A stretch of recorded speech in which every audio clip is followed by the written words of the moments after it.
Good afternoon, welcome to నమస్తే తెలంగాణ. నేను మీ ప్రతిష. బులెటిన్ల ముందుగా హెడ్లైన్స్. తిరుచిలో 20,000 కోట్లతో అభివృద్ధి పనులకు శ్రీకారం. 5 జాతీయ ప్రాజెక్టులను ప్రారంభించనున్న ప్రధాని మోదీ. కొత్త చట్టాలకు వ్యతిరేకంగా ట్రక్ డ్రైవర్ల నిరసన. పలు రాష్ట్రాల్లో పెట్రోల్ బంకుల్లో రష్.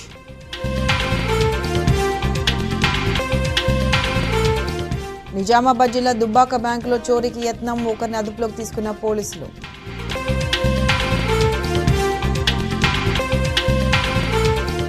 శబరిమల ఆలయానికి పోటెత్తిన భక్తులు. అయ్యప్ప స్వామి దర్శనానికి 12 గంటల టైం.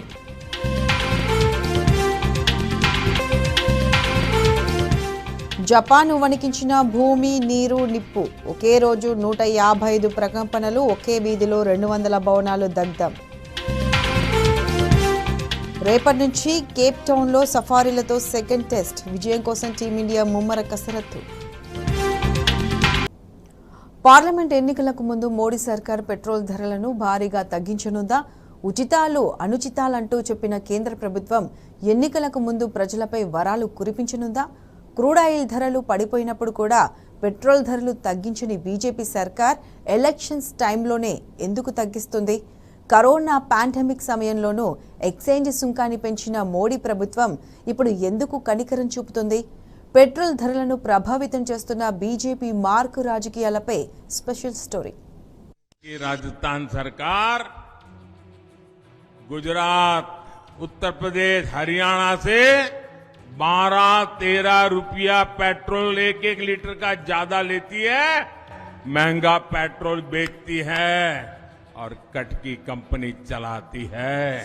मैं आज राजस्थान को वादा करता हूं, मैं गारंटी देता हूं, 3 दिसंबर के बाद भाजपा सरकार बनेगी, पेट्रोल डीजल की कीमतों की समीक्षा की जाएगी। సాధారణంగా ముడి చమురు ధరలు తగ్గినప్పుడు పెట్రోల్ ధరలు తగ్గుతుంటాయి. కానీ దేశంలో 2014లో బీజేపీ గద్దెనెక్కిన తర్వాత పెట్రోల్ ధరల విషయంలో కొత్త ట్రెండ్ మొదలైంది. ఎన్నికలకు ముందు పెట్రోల్ డీజిల్ ధరలు తగ్గించడం, తర్వాత మళ్లీ జనాలను వాయించడమే ఆ ట్రెండ్.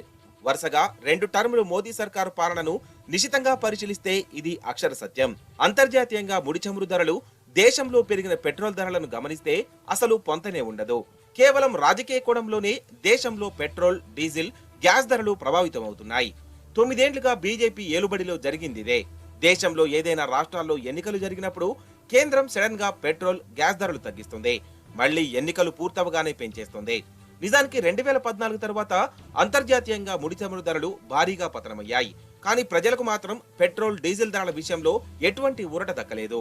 అసలు పెట్రోల్ ధరలను సెంచరీ దాటించిన ఘనత మోదీ సర్కార్కే దక్కుతుంది. ఇక పార్లమెంటు ఎన్నికలు దగ్గర పడుతున్న వేళ ఇప్పుడు మరోసారి పెట్రోల్ ధరలను భారీగా తగ్గించి ఓట్లు దండుకోవాలని బీజేపీ ఎత్తుగడలు వేస్తోంది. ఇన్నాళ్లు అంతర్జాతీయంగా ముడి చమురు ధరలు తక్కువగా ఉన్నప్పటికీ పెట్రోల్ ధరలు పెంచేసి పన్నుల రూపంలో లక్షల కోట్లు కేంద్రం ఖజానాలో వేసుకుంది. పన్నుల రూపంలో వచ్చిన డబ్బులను ఇప్పుడు ఎన్నికలకు ముందు ప్రజలపై వరాలు కురిపించేందుకు సిద్ధమవుతున్నట్లు తెలుస్తోంది.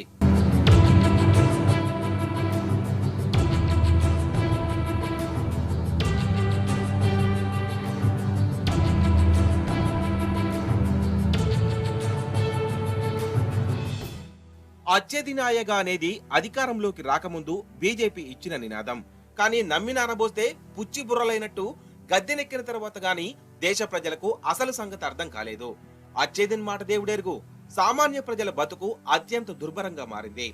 ముఖ్యంగా పెట్రోల్, గ్యాస్ ధరల విషయంలో మోదీ సర్కార్ సామాన్యుడి నడ్డి విరిచింది. బీజేపీ అధికారంలోకి వచ్చిన తర్వాత ఊహకందని రీతిలో పెట్రోల్, గ్యాస్ ధరలు పెరిగాయి. అంతర్జాతీయ చమురు ధరలతో సంబంధం లేకుండా మోదీ సర్కార్ ఎప్పటికప్పుడు ధరలు పెంచుతూనే పోయింది. ఒక దశలో క్రూడ్ ఆయిల్ ధరలు తగ్గినా ఎక్సైజ్ సుంకం పెంచి అదనపు ఆదాయాన్ని సమకూర్చుకుంది. ఎంతసేపు జనాలను బాధుడి మినహాయిస్తే ప్రజల శ్రేయస్సు కోసం ఆలోచించిన పాపాన పోలేదు. 2014లో కేంద్రంలో మోదీ ప్రభుత్వం వచ్చిన తర్వాత ఈ పెట్రోల్, డీజిల్ ధరలు క్రమంగా పెరుగుతూ సెంచరీ దాటాయి. ప్రస్తుతం లీటర్ పెట్రోల్ ధర దాదాపు 110 రూపాయలకు పైగానే ఉంది. 2014లో పెట్రోల్ ధర 71 రూపాయలు ఉండగా డీజిల్ ధర 55 రూపాయలు ఉంది. మోదీ ప్రభుత్వం ఏర్పడక ముందు పెట్రోల్ పై కేంద్రం పన్ను లీటర్కు 9 రూపాయల 48 పైసలు ఉండగా డీజిల్ పై 3 రూపాయల 56 పైసలుగా ఉంది. అంతర్జాతీయంగా చమురు విలువలు తగ్గినప్పుడు కూడా మోదీ ప్రభుత్వం వాటిపై సుంకం విపరీతంగా పెంచింది. పెట్రోల్ పై లీటర్కు 32 రూపాయల 9 పైసలు, డీజిల్ పై లీటర్కు 31 రూపాయల 8 పైసలు వసూలు చేసింది. గడిచిన 9 ఏళ్లలో పెట్రోల్ పై కేంద్ర ప్రభుత్వం 290% పైగా ఎక్సైజ్ సుంకాన్ని పెంచింది. డీజిల్ పై అయితే ఏకంగా 600% పైగా ఎక్సైజ్ డ్యూటీని పెంచిన మోదీ సర్కార్ ప్రజల నెత్తురు తాగుతోంది.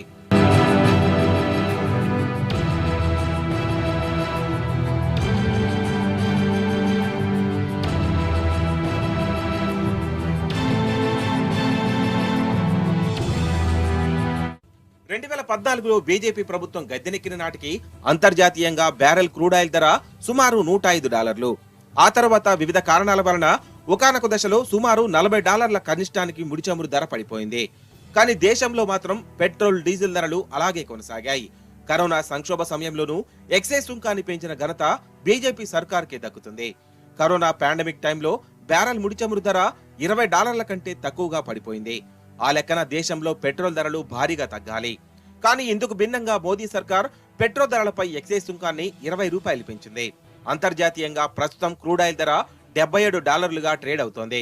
ఒకవైపు ముడిచమురు ధరలు తగ్గినప్పుడు కూడా పెట్రోల్, డీజిల్ ధరలను పెంచిన మోదీ సర్కార్ కేవలం ఎన్నికల సమయంలో మాత్రమే ధరల తగ్గింపు నాటకం ఆడుతోంది. దేశంలో ఎన్నికల సమయంలో మాత్రమే పెట్రోల్ ధరలు తగ్గిస్తోంది. ఎన్నికలు పూర్తి కాగానే మళ్లీ షరా మామూలే.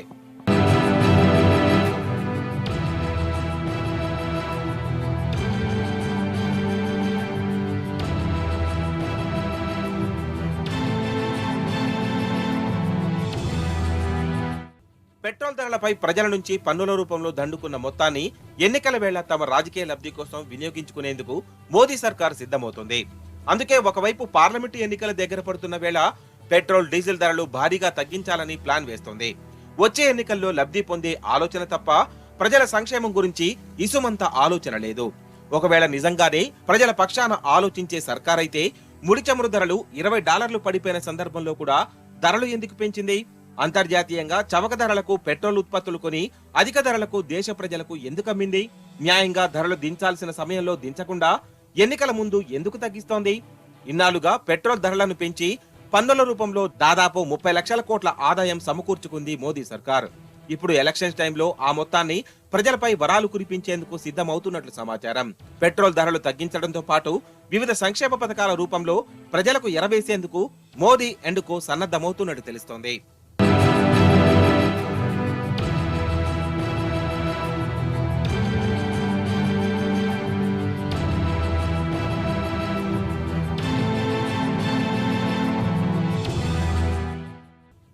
దేశంలో రాజ్యాంగబద్ధంగా ప్రతి 5 ఏళ్లకోసారి ఎన్నికలు రావాలి.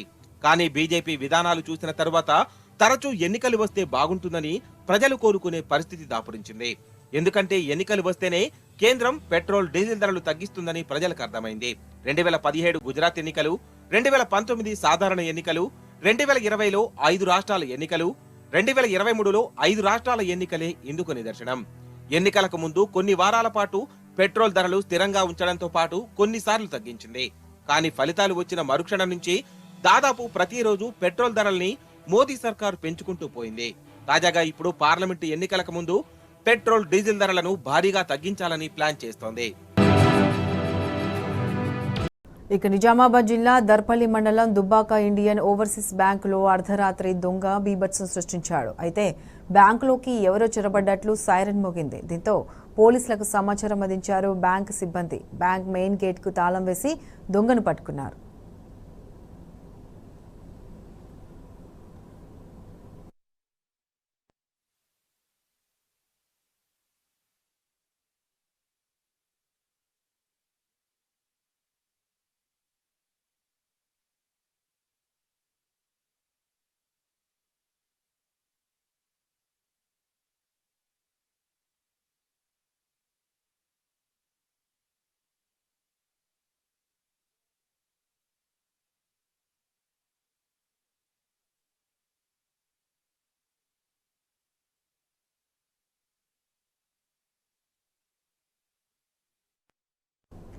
తుంగభద్ర నదిలో ఇసుక మాఫియా రెచ్చిపోతుంది. రాత్రి పగలు అనే తేడా లేకుండా ఇసుక అక్రమ రవాణా జరుగుతుంది.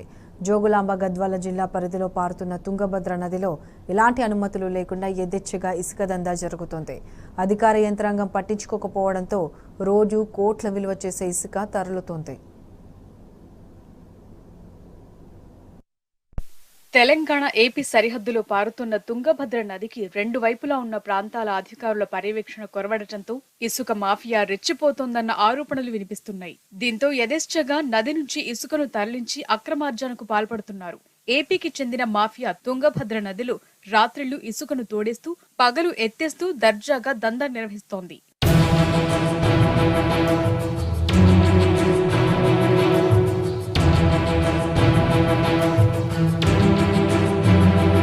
జోగులాంబ గద్వాల జిల్లా అలంపూర్ మండలం సింగవరం సమీపంలోని తుంగభద్ర నదికి సమీపంలో అవతలి వైపు ఏపీలోని పూడూరు, దేవమాడ, కోళ్లబాంపురం గ్రామాలున్నాయి. ఇక్కడ రెండు రాష్ట్రాల అధికారుల అలసత్వం కారణంగా తనిఖీలు తక్కువగా ఉంటున్నాయి. దీంతో ఇసుక మాఫియా ఆగడాలు శృతిమించుతున్నాయి. నదిలో ఉభయ రాష్ట్రాలకు సగం సగం వాటా ఉంది. అయితే ఏపీలోని కర్నూలు ప్రాంతానికి చెందిన వారు ఆ రాష్ట్ర సరిహద్దులో ఉన్న వారి వాటాను తరలించుకుపోవటం పూర్తి కాగా ఇప్పుడు గుట్టు చప్పుడు కాకుండా తెలంగాణ వాటా ఇసుకను కూడా తోడేస్తున్నారు. మన ప్రాంతంలోకి వచ్చి ఇసుకను రాత్రికి రాత్రే తరలిస్తున్నారు. నిత్యం 30 నుంచి 50 వరకు ట్రాక్టర్లతో ఇసుకను దోచుకెళ్తున్నారు.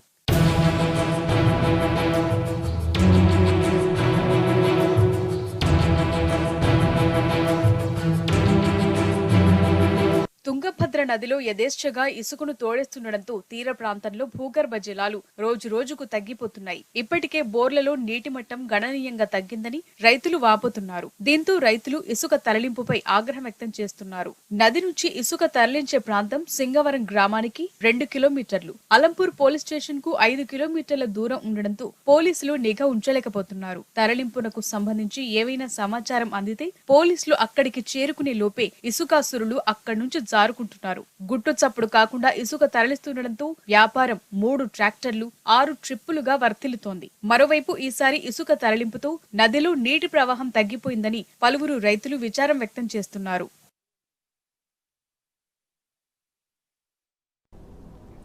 అటవీశాఖ ప్రధాన కార్యాలయం అరణ్య భవన్లో నూతన సంవత్సర వేడుకలు ఘనంగా జరిగాయి. అధికారులు సిబ్బంది సమక్షంలో అటవీ సంరక్షణ ప్రధానాధికారి డ్రోబియాల్ కేక్ కట్ చేశారు. అందరికీ న్యూ ఇయర్ శుభాకాంక్షలు తెలిపారు. కొత్త సంవత్సరంలో అటవీశాఖ సిబ్బంది పని పట్ల పునరంకితం కావాలని, ప్రభుత్వ ప్రాధాన్యాలకు అనుగుణంగా పనిచేయాలని కోరారు. రాష్ట్ర వ్యాప్తంగా పచ్చదనం పెంపు, అటవీ రక్షణ ధ్యేయంగా పనిచేయాలని పిలుపునిచ్చారు. జూనియర్ అటవీ అధికారుల సంఘం న్యూ ఇయర్ క్యాలెండర్ను ఈ సందర్భంగా విడుదల చేశారు. On behalf of all the officers in head office, senior officer, I would like to congratulate and wish you a very happy new year 2024.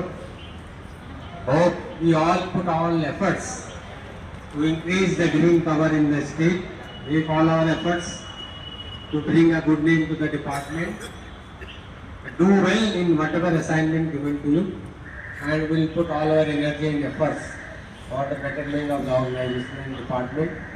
And I once again wish you a very happy new year.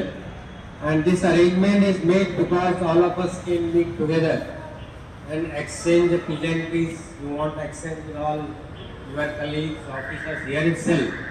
And I request not to come.